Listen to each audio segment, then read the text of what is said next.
Dalawang araw na akong may lagnat. So, tapos nag-chill ako na 2 days na. Nag-iisa lang ako dito sa bahay, kaya kailangan ko na medyohan yung sarili ko para mabuhay. Ito, nagpakulo ako ng tubig para pang gargle. Yan. Tapos nilalagyan ko siya ng asin.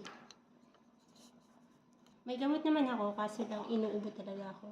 Tapos, kiniginaw. Tapos, nilalagyan ko yun ng asin. Tapos, kung may suka kayo, lagyan din ng suka. Kasi lang wala akong suka. So,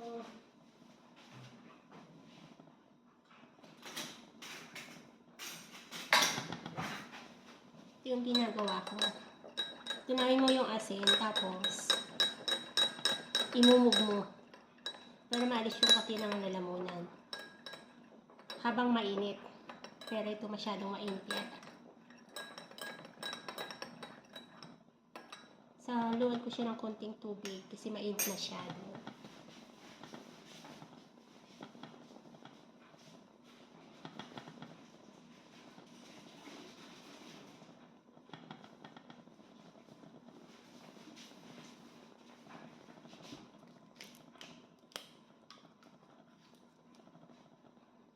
Gawin mo lang yung nararamdaman mo yung init niya para mai-gargle mo.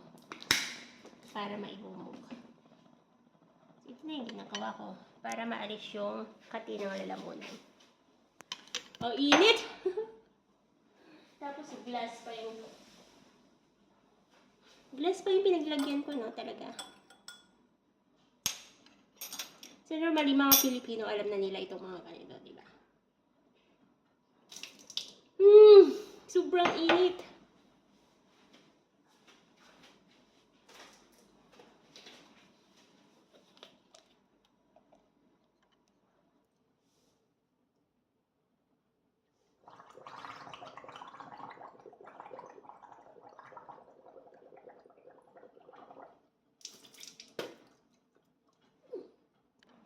So, may sobra pa akong mainit na tubig. So, ito na rin yung gagawin kong ginger with lemon tea. Oh!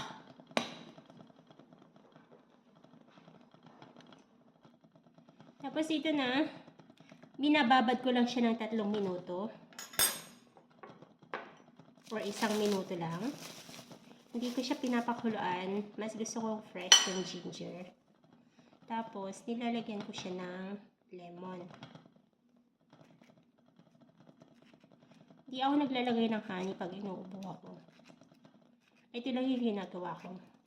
Ginger with lemon. Siyempre, konti lang. Huwag masyadong maasim. Ayan. And then, ito na yung magiging tea. Para makatulong sa cough. And then, may sobra pa rin akong, dyan, tubig. So, dito ko na rin lulutuin ang aking salmon. So, lulutuin ko muna itong ricado. So, ito yung ginawa ko. Niluto ko na yung ricado niya. Nilagyan ko siya ng sibuyas, sliced lemon, kamatis, at saka luya. Tapos, siyempre, lalagyan mo yan ng asin. So, bakuluan mo lang, lutuin mo lang yung ricado, at saka lalagyan yung salmon at saka cabbage. So, ayan, luto na yung ricado niya. Ilalagay ko na yung salmon. Ito, ang ginagawa kong sabaw ko pag inubo ako at nilalagnat. Ayan, nag-overload na. So, pakukulaan ko lang ito, lulutuin ko. Dahil marami at mag-isa lang ako, lulutuin ko lang muna yung salmon. Tapos, isi-separate ko sa bowl. Tapos, mag-iwan lang ako ng sabaw para lutuin ko yung cabbage. Tapos, pagkakain ako ulit, then lulutuin ko ulit yung maglalagay ako ulit ng cabbage. Ganun lang. Ayan, luto na yung salmon. Madaling maluto kasi ang salmon, not i-overcook. Tapos, ilalagay ko ito sa lalagyan ng isang ayan. Tapos, maglalagay lang ako ng konting sabaw. Separate yan kasi kakainin ko to ng 3 beses. So, maglalagay lang ako ng konting sabaw dyan para lutuin ang aking cabbage. Ito yung ginagawa ko tuwing may spread ako. Nag-work naman. Ayan, luto na. Gusto ko rin lang kasi ng half cook. Ayoko ng overcook pag mga gulay. So, yung half cook lahat yan. Sinalagay ko na dito. Tapos, kukuha na ako doon sa salmon ko. Yan.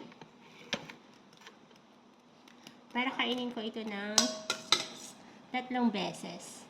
Hindi sa nagtitipid, kaso lang, maraming trabaho ang mga OFW. Kailangan nating magluto ng minsanan para sa 1 araw o 2 araw.